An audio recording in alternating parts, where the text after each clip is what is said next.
Cleopatra مصر کی ملکہ اور اسکندریہ کے حکمران یونانی خاندان بطلیموس میں سے تھی۔ وہ بطلیموس سیسدھم کے ہاں 69 قبل مسیح پیدا ہوئی۔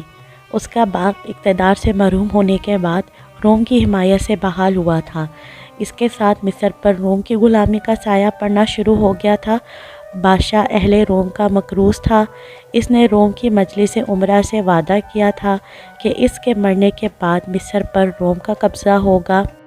51 قبل مسیح میں اس کا انتقال ہو گیا۔ اس کی اولاد میں سب سے بڑی کلیوپیٹرا تھی، جس کی عمر اس وقت 18 سال اور دوسری لڑکی ارہیونو تھی۔ اس سے چھوٹا لڑکا جو بعد میں بطلیموس چہارمدھم اور سب سے چھوٹا لڑکا بطلیموس پانزدھم کہلایا۔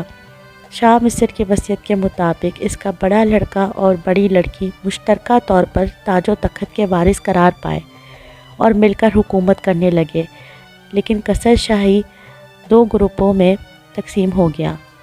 کلیوپیٹرا کا حامی گروہ کمزور نکلا اور کلیوپیٹرا کو جلا وطن ہونا پڑا، لیکن تھوڑے ہی دنوں بعد جوان سال کلیوپیٹرا شام کے علاقے سے ایک فوج لے کر مصر میں داخل ہو گئی۔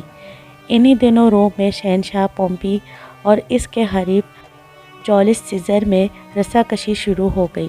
پومپی شکست کے بعد پناہ کی تلاش میں مصر آیا، لیکن ساحل پر ہی منحصر درباریوں کے ہاتھوں قتل ہو گیا۔ جولیس سیزر پومپی کے تعاقب میں مصر پہنچا اور ملکہ کلیوپیٹرا کے دامن حسن میں گرفتار ہو گیا۔ کلیوپیٹرا نے سیزر کی مدد سے اپنے دشمنوں کا صفایا کیا، جس میں اس کا بھائی اور چھوٹی بہن شامل تھے۔ ادھر روم میں سیزر کا قابل اعتماد نائب اینتھنی روم کے معاملات کی نگرانی کرنے لگا۔ اب سیزر اور ملکہ کلیوپیٹرا دونوں اپنے دشمنوں کے خوف سے آزاد زندگی کے مزے لوٹنے لگے۔ کلیوپیٹرا کے بدن سے سیزر کا ایک بیٹا سیزارین پیدا ہوا۔ بیٹے کی پیدائش کے کچھ عرصے بعد سیزر کو واپس روم جانا پڑا۔ مصر سے آ کر سیزر فتوحات میں مصروف رہا۔ جشن فتوحات کے موقع پر کلیوپیٹرا بھی روم پہنچ گئی اور روم کی ملکہ بننے کے خواب دیکھنے لگی، لیکن پومپیو کے حامیوں نے پھر سر اٹھا لیا اور سیزر کو قتل کر دیا۔ اب کلیوپیٹرا نے اپنے بیٹے سیزارین کو تخت پر بٹھانے کا خواب دیکھا۔ اس نے سیزر کے نائب اینتھنی کو اپنے دامن فریب میں گرفتار کر لیا۔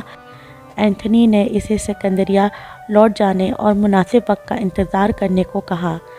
روم میں اکٹوین کا غلبہ پا لیا تو اینتھنی اور اسکندریہ آ گیا۔ اس کے تعلقات بھی سیزر کی طرح کلیوپیٹرا سے آگے بڑھے۔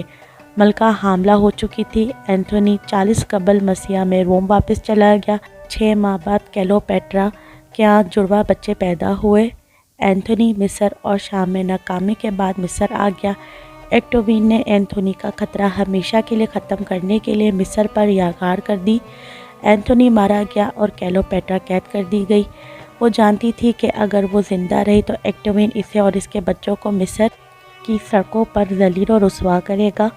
کلیوپیٹرا نے اکٹوین سے اینتھنی کی قبر پر جانے کی اجازت مانگی۔ قبر پر پھولوں کی چادر چڑھائی، ڈولی میں بیٹھ کر واپس آئی اور حمام تیار کرنے کا حکم دیا۔ غسل کر کے زیر تار لباس پہنا، بال گندوائے اور صوفے پر دراز ہو گئی۔ کچھ دیر بعد محل میں ہنگامہ برپا ہو گیا۔ کلیوپیٹرا شاہانہ پوشاک میں ابدی نیند سو رہی تھی۔ سنتریوں نے بتایا کہ آج صبح ایک دہقان انجیروں کی ٹوکری لے کر آیا تھا۔ نامعلوم دہقان سے زہریلا سانپ منگوایا گیا۔ ملکہ نے ٹوکری سے سانپ نکالا اور اسے ڈسنے کے لیے اپنے جسم پر چھوڑ دیا۔ سانپ کے زہر نے فوراً اثر کیا اور حسن کی دیوی کلیوپیٹرا کی جان نکل گئی۔ مرنے کے بعد جب لاش کا معائنہ کیا گیا تو جسم پر سانپ کے ڈسنے کے نشانات ملے۔